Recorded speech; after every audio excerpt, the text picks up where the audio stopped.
Well, it's time for some painful truth. It's time for the pre-diet initial weigh-in. Time to see the scores on the doors and how bad these figures really are.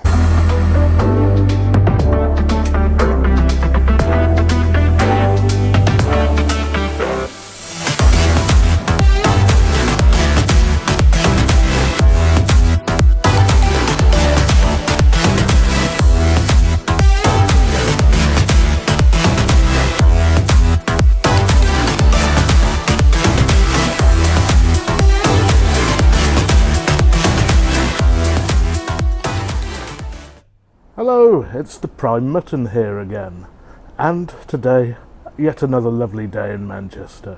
We've got wind, we've got rain, we've had snow, we've had everything. But who cares about the weather, because today's the big day. It's the initial weigh-in and blood test. So, come join me, and we'll have a look at the ghastly figures. Well, hello folks, the moment of truth has arrived, and I must admit it is a long time since I last weighed myself. I think it was the end of July, and if I remember correctly, about 113 kilos.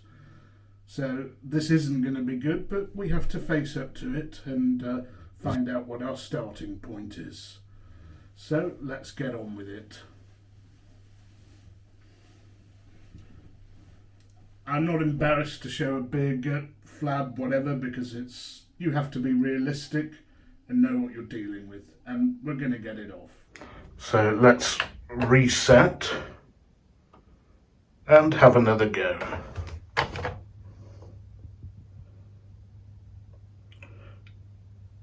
And the score is pretty bad, 130 kilos.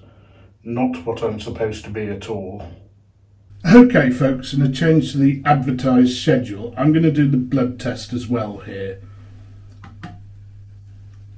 So we've washed our hands, we prick our finger, and I haven't had anything to eat today. It's going to tell me my fasting blood sugar. Again, this is going to be bad. This I have looked at a bit, and it was a lot worse a couple of weeks ago, I can tell you. And I've been on a low carb diet before I start these shakes today, just to get it back to, well, not good levels, but not catastrophic ones. So here we go. What's our survey going to say here? That is pretty awful as well. So this diet's needed more than ever, and hopefully every week you'll be able to keep good progress of where we're at. I'm absolutely certain that this will come down dramatically. The weight will be a bit slower. But anyway, let's go and see what all these figures means, and let's see how far we have to go. Well, time to analyse the opening show. I've made a little printout of what all these figures mean, so let's analyse it. I wasn't in such bad state in July, but whilst I haven't gone on like a 6-month bender, I have not behaved well over 6 months. I haven't been drinking that much in the last month or two, but you know, short days, long nights, having to be inside all the time, it's easy to do, and I suspect a lot of you out there have done the same. So it might be a tough time to do it, but it's a necessary time to do it. I can't be walking around with sugar that high, you know, when there are particularly nasty things going around at the moment. Okay, so the figures from the weigh-in and the blood test were pretty horrendous. I guess I knew they were going to be, and this is why we need to do what we're doing. This is why I need this lengthy diet plan. Anyway, let me explain what the scores on the doors actually mean. Obviously, one's weight, or one's healthy weight, is dependent somewhat on one's height. My height's 1.70 m, and the way you can calculate a healthy weight for that particular height is to divide your weight over metre squared, so kilograms over metre squared. A body mass of about 45, which is kind of heading off the chart. The description for people with that sort of BMI is morbidly obese. Now, I don't feel like that. I mean, maybe I look like that, but it obviously means that there's a lot of work to be done.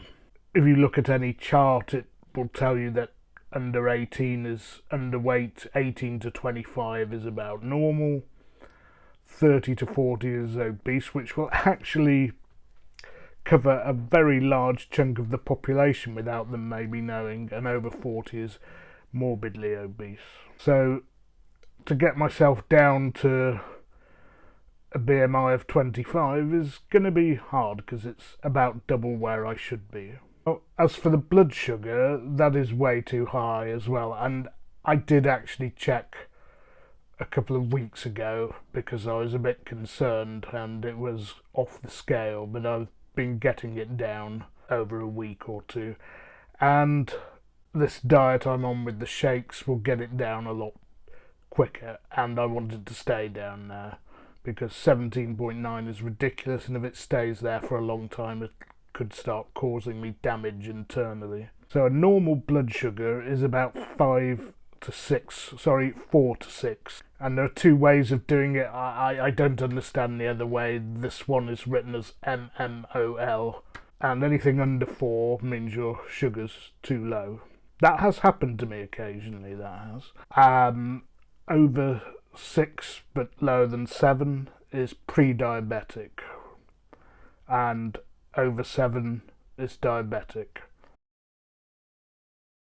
Type 2 diabetes is reckoned to be completely reversible. That's not me claiming that. That's a good chunk of the medical community, so that's exactly what we want to do. I've done it before. I put the weight back on and it came back. And that is actually my problem. I have dieted reasonably successfully in the past. It's just keeping it off which is the problem. So my plan is to have a weigh-in every week and a blood sugar test every week, so everybody, including myself, can follow my progress. I do hope you stay with me and keep track of my progress, because together we can do it. Don't forget to hit those like and subscribe buttons, and remember, you can't beat a bit of mutton.